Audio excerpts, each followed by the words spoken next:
Hello, I'm Gavin Brazil. This is my book talk. The book is Dark Wire, written by Joseph Cox. I read this in my class, so I like it, and I'm going to talk about it now. Here's my quote. If it wasn't for Anim, we would never know. This is referring to the FBI because they use this to track a lot of criminals around the entire world, actually, not just in America. So, Dark Wire overview. Dark Wire tells the story of the biggest sting operation ever.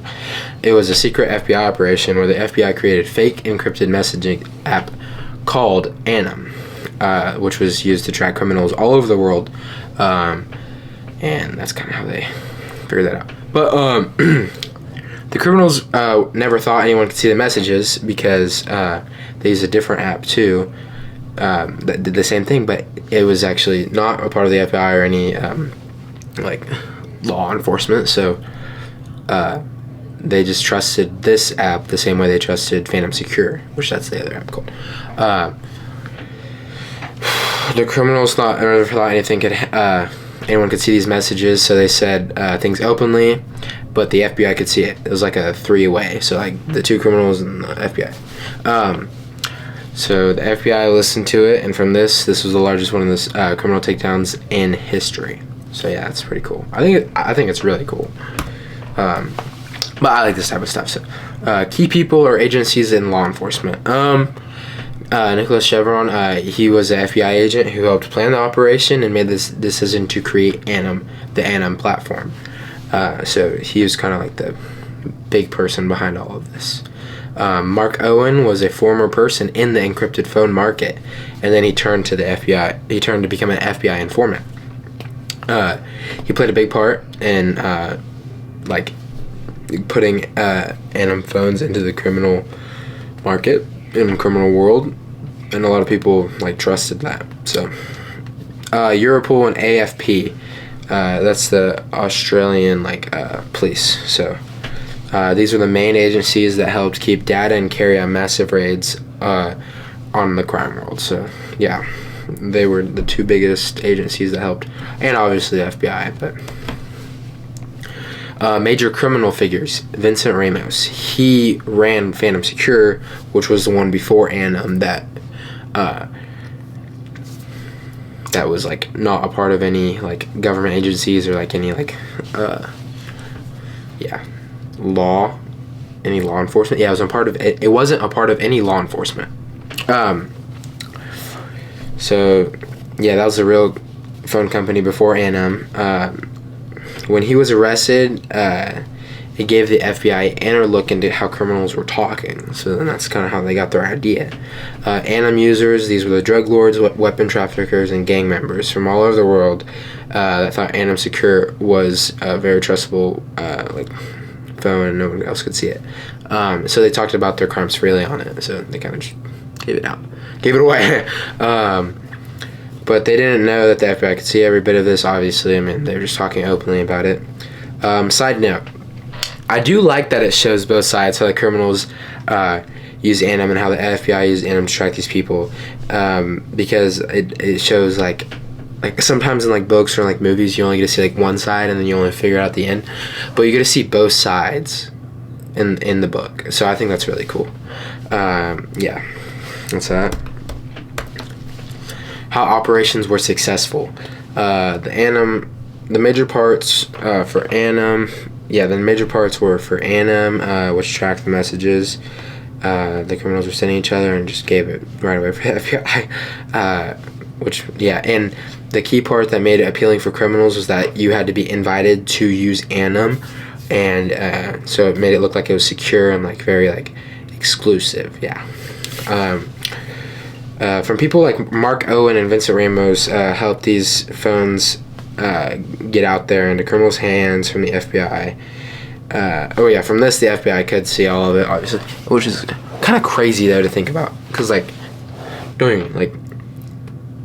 honestly it is kind of a crazy operation if you really do think about it. The FBI did a lot for this. So then they could see all their messages, and this actually was a big change in big movement on how the law enforcement uses cyber technology and like how they think of cyber crime. So yeah. The outcome: over 500 people were arrested, 12 tons of cocaine, 22 tons of marijuana, many guns were found, and millions of dollars were also found. So that's kind of crazy. I mean, that's a ton of stuff, and I bet that's like expensive too. So yeah, and 500 people arrested. That's crazy. There's a major significance in these operations because it showed that technology could be very helpful for law enforcement to get these criminals, because they were just talking about it openly on on your phone. But obviously they didn't think it was openly. They just trusted a random website. So that's a new life lesson too. You don't want to trust random websites. The only problem was with Anim was that it invaded privacy. Do you think this was ethically moral? I mean, I honestly don't, but in a way, I mean, it's the FBI and they're trying to like get criminals who murdered people. So like, I think it's justifiable, but I don't think it's like ethically like okay. But I mean, in this circumstance, I do. But you should let me know in the comments. Okay. Personal connection. The book was very interesting to me, especially since it was a true story. So that's kind of crazy cool. I like reading about like history. I like learning about like world wars and stuff like that. So I thought this was a cool book. I thought it was interesting how criminals trusted technology with this much confidence. Because I mean, speaking openly about murders or like crazy like drug and like stuff like that, that's crazy. Yeah. So I think blind trust with criminals is a big role how this event played out. Next slide. Academic response. Joseph Cox writing style. He uses real interviews and documents where you can tell that he did a deep research onto this event, which is like it's really interesting too, because like the fact that it is a real story and the fact that he uses real documents is really cool. Yeah, and he also makes the book very like interesting in my opinion. The reading level is about medium, just because of like technical parts of like the encryption. So like that was kind of just confusing for me. But I mean, if you read a ton of books, I bet it's not confusing. Things to expect: short and suspenseful chapters. Real sources used. I mean, he did. That's kind of crazy. Easily shows the timeline. Okay, so.